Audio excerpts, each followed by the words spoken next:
Bien, vamos a retomar la entrevista con el licenciado Francisco Escandón, candidato a la Asamblea Nacional por Unidad Popular en representación de la provincia del Cañar. Pancho, se cortó la imagen lamentablemente, pero estábamos abordando el tema de la educación superior, los altos costos, las dificultades de los estudiantes, luego los problemas que tienen cuando salen de las universidades haciendo grandes sacrificios económicos y no encuentran trabajo y se suman al desempleo en este país. Pancho, ¿algo más que acotar sobre este tema para pasar al tema al asunto de la Asamblea Nacional y el descrédito que se vive allí? Sí, muy concreto, Jaime. Recapitulo muy rápido. A ver, en la universidad privada, la tasa de matrícula o el número de matriculados es casi el mismo o el porcentaje que ha incrementado es muy pequeño en los últimos 20 años. En los últimos 20 años. Y no se han creado básicamente nuevas universidades o escuelas politécnicas públicas, ¿ya? Y la gran cantidad de jóvenes que quieren estudiar porque ha incrementado exponencialmente la población ecuatoriana, al no tener posibilidades de mayor cupo, de mayor cantidad de matrículas en las universidades públicas, están accediendo a las universidades privadas. Los que tienen posibilidades son los que hacen un gran esfuerzo, sus padres o Un ellos gran mismos. esfuerzo, la mayoría, Pancho, un gran esfuerzo. Y son carreras que cuestan por sobre entre los 15 y hasta $60.000 de lo que hemos podido averiguar. Y No hay economía. nadie controla, Pancho, nadie controla. Debería haber controlado el CES y el CENESIS y el CENESID. Y debería haber sido claramente legislado desde la Asamblea Nacional. Y hay un artículo específico en el que establece cómo debería regularse, que es el artículo 73 de la Ley Orgánica de Educación Superior. Nosotros vamos a poner el cascabel al gato, porque partimos, primero porque fuimos dirigentes estudiantiles en nuestra juventud. Yo fui presidente nacional de la FEU y entiendo esta dinámica y entiendo esta realidad. Y concretamente vamos a plantear en la reforma de este artículo 73 de la LOES o Ley Orgánica de Educación Superior, ponerle el cascabel al gato significa poner un techo efectivamente al costo de matrículas, tasas y aranceles. Y planteamos que lo máximo que se podría cobrar por lo mismo son 2 salarios básicos unificados. Al salario básico unificado actual se cuesta $460. El salario básico multiplicado por 2 son $920. Y el máximo de una carrera que tiene 10 años, que es la media de duración, sería máximo, debería costar una carrera universitaria en el precio actual del salario básico unificado $9.200, que tiene plena racionalidad y que logre efectivamente recalcar lo que establece la Constitución de la República, en que se dice con claridad, es mandatorio lo que dice la Constitución. La educación es un derecho fundamental, pero adicionalmente reclama de que no debe ser mercantilizada y no debe estar al servicio precisamente de negocios, de corporativos o de familias, que es lo que viene ocurriendo en la actualidad. Por lo tanto, esa es nuestra segunda propuesta importante que tiene plena vinculación con lo que pasa con los jóvenes y con las familias para que no sean ahogadas con los costos de las matrículas, tasas y aranceles y menos aún con las deudas que se están adquiriendo en los bancos, cooperativas y el sistema financiero nacional. Además, Pancho, es como una especie de estafa, ¿no? Porque si inscriben a 1.200 estudiantes para determinada carrera y hay cupo para menos de 200, imagínese usted el gran negocio y el gran engaño que es. Quiere decir que como 1.000 estudiantes no podrán acceder, así hayan sacado buenas calificaciones, porque el cupo no le permite. Allí hace una selección de esos 1.200 que pagaron $1.500, pues menos de 200 se sacan la lotería, entre comillas.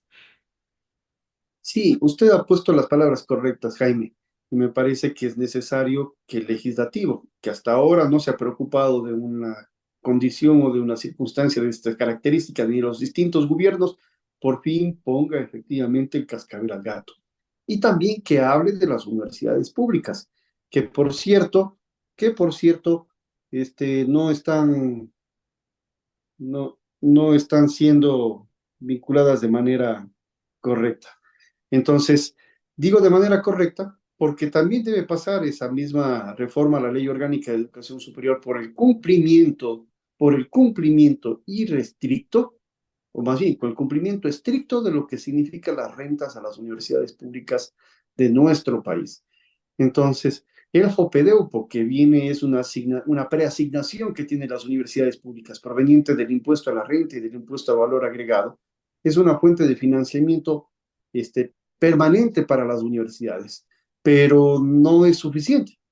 Y digo que no es suficiente porque no existe mayor calidad en la universidad pública, no existe mayor cantidad de cupos, no se amplía la oferta educativa, porque desde hace más de 25 años está restringido el presupuesto de las universidades en función de cómo sube la recaudación tributaria.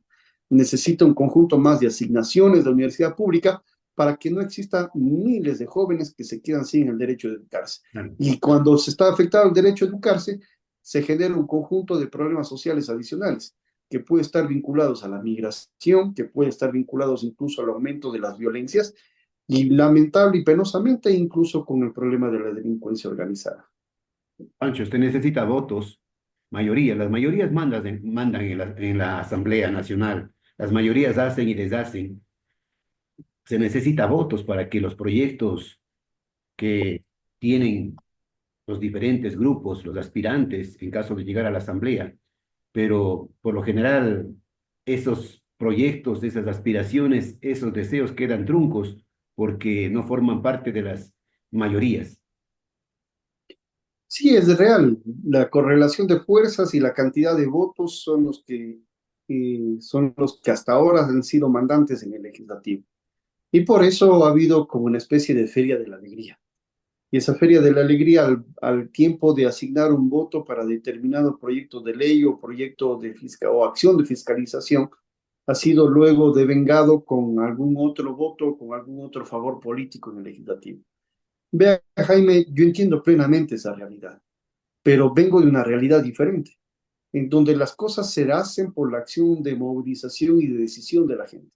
Esa es mi dinámica desde hace 27 años atrás, desde que siendo muy pequeño, muy muchacho, a los 17 años me organizara en las federaciones estudiantiles, en el consejo estudiantil y de ahí para adelante, en el movimiento social y popular organizado donde sí existe democracia plena, se toman las decisiones con el pueblo y el pueblo con su movilización hace que efectivamente se respete sus derechos.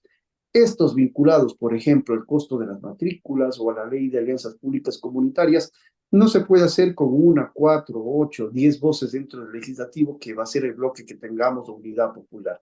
Ni siquiera con un bloque de la tendencia de izquierda en el que podamos sumar varios legisladores para poder tener Pancho, votos Unidad Popular importantes. aspira a ¿cuántos legisladores? Vea, a ver, hemos hecho un conteo alrededor de dónde tiene mayores posibilidades electorales la unidad popular, donde hay mayores probabilidades y donde tengamos expectativas. Donde tenemos mayores probabilidades electorales son en 7 provincias, junto también a la asambleísta nacional, y también creemos de que hay una importante expectativa en otras tantas provincias. Reservo efectivamente los nombres de los mismos, usted entenderá efectivamente por las particularidades que tiene el esquema político de nuestro país. Claro. Pero sobre todo va a ser determinante el problema de la calle, de la gente en la calle. Pongo un sencillo ejemplo. Ahora se disputan supuestamente la autoría de la creación de la Universidad de Santo Domingo Santo de los Domingo, Áchilas entre el gobierno y el correísmo. Pero si usted revisa las opiniones que tuvo el señor Correas cuando él que todavía era dijo presidente, claramente, ni piensen, ni sueñen. y decía, mientras él sea presidente o mientras él sea el bacán del barrio, no iba a tener la Universidad Pública Santo Domingo de los Mientras Áchilas. Y él ahora el correísmo dice mientras que, él sea dictador. exacto, y ahora el correísmo dice que es el actor de esa ley. Y el Tiene que gobierno de ver. Novoa también trata de tener el mérito al caso. Pero si usted revisa la prensa local, la prensa nacional, en Santo Domingo de los Áchilas, desde 5 o 6 años atrás, existe una importante movilización de los estudiantes secundarios que ahora ya tienen mayoría de edad, en el que reclaman la creación de una universidad pública para Santo Domingo de los Áchilas. Algo semejante también debemos hacer en las universidades o en las provincias donde no tenemos universidades públicas. En la provincia de Cañar, más allá de la UNAE, que forma tan solamente para docentes y pedagogos, requerimos una universidad pública que tenga una diversidad de oferta académica y ese es otro de los planteamientos que llevamos al legislativo. pero también requiere mayor cantidad de universidades públicas o extensiones otras provincias. Por ejemplo, la provincia de Pichincha, el sur de Quito particularmente. No hay universidad pública y están los sectores más empobrecidos que tiene esa provincia. Igual forma otras tantas provincias. Entonces, es necesario reclamar la posibilidad y legislar para que los jóvenes tengan oportunidades, porque ese es un elemento circunstancial de que puede cambiar efectivamente la dinámica del país. Una pregunta final que tengo yo a propósito de esta propuesta, Jaime, es, ¿qué ocurre en un país si es que tiene mayor cantidad de graduados en tercer nivel, mayor cantidad de profesionales? Si es que hay mayor cantidad de profesionales, ¿mejora o se perjudica el país? La respuesta es obvia, mejora el país. Y La si mejora el país, entonces, ¿por educación, qué está efectivamente pueblos, reduciéndose las pueblos posibilidades de la educados oferta educativa? avanzan, los pueblos educados van hacia el desarrollo. Lo que no les conviene a los gobiernos autoritarios, déspotas, es que el pueblo no se eduque, que sea inculto para seguir sometidos. Pero Pancho, hay 16 binomios que aspiran a la presidencia de la República, presidencia y vicepresidencia. De esos 16 binomios, según las encuestas, varias encuestas que están circulando, hay dos binomios que tienen aspiraciones para llegar a la presidencia, el resto que les vaya bonito. Jaime, permítame discrepar con lo que dicen las encuestas. Las encuestas. Y discrepar por un hecho que a mí me parece determinante. La gente debería conocer cuántas personas de los encuestados tienen ya decidido su voto y cuántos indecisos existen. Yo le voy a contar la realidad. De cada 3 personas, solo una tiene decidido su voto, pero la gran mayoría, 2 personas, aún no definen por quién votar, ¿ya? Y no definen por quién votar porque esta falsa bipolaridad, esta falsa, digamos, contradicción o esta Eso nos quiere vender, pues, Pancho, la idea. nos vende la idea de unos falsos favoritos. Y esos falsos favoritos no le convencen a buena parte del electorado. Por eso de cada 3 electores aún no deciden por quién votar. Y están expectantes en los otros binomios electorales en cuáles podrían tener alternativas frente a las circunstancias actuales de su vida. ¿Ya? Esa falsa dicotomía, esa falsa bipolaridad tiene que ser derrumbado porque es un mito. Y es un mito en que el país se dividen entre correístas y novoístas. No, hay país más allá de esa falsa bipolaridad. Y entonces los binomios que puedan, o los candidatos que puedan sintonizarse con las aspiraciones de la gente podrán tener éxito electoral. Nosotros desde nuestro binomio electoral constituido por Jorge Escal y Pacha Terán estamos efectivamente tomando un conjunto de medidas para que lo que comunicamos, las propuestas que venimos entablando se relacione con las aspiraciones de la gente. Igual lo vienen haciendo los otros binomios electorales, pero hay que desmitificar esto. Las encuestas creen tener la palabra del presente y del futuro. Son básicamente una Biblia que tratan de ser utilizado por determinados partidos para mostrarse como los favoritos y como si no existiera nadie más. Pero ahora, demostrado el número de personas que no han decidido sus votos, es decir, de los indecisos, está abierta plenamente la elección. Está abierta plenamente la elección. Podría ganar absolutamente cualquiera. Y voy a poner un ejemplo reciente nada más. Usted acuérdese cómo estaba, digamos, polarizado la campaña del año 2023, la campaña por las presidenciales adelantadas. Ya. Entonces le ponían de un lado al correísmo ya básicamente ganador que en la primera vuelta electoral. Y el señor Noboa aparecía disputando el último lugar con Bolívar Armijos. Pero cambió el escenario político. Hay un conjunto de razones, entre ellos la muerte de Vicencio, entre ellos el debate electoral y otros tantos que cambiaron la correlación de fuerzas. Entonces, dar por certero, dar por firmado ya que existen 2 binomios ya en la segunda vuelta electoral es un acto irresponsable y debe ser considerado fraude electoral porque trata de incidir en la conciencia y en la intención de voto de la gente, pero sin embargo tenemos un tribunal contencioso electoral y un Consejo Nacional Electoral que se rasca, que se limpia con la voluntad de los ecuatorianos y ecuatorianas y que no toma medidas para evitar que arbitrariedades de este tipo sigan efectivamente pululando en el país. Pancho, y además hay las diferencias enormes, ¿no? Entre el poder económico de unos y los pocos recursos económicos que tienen la mayoría para poder difundir sus propuestas. Allí está también la enorme diferencia, las chequeras.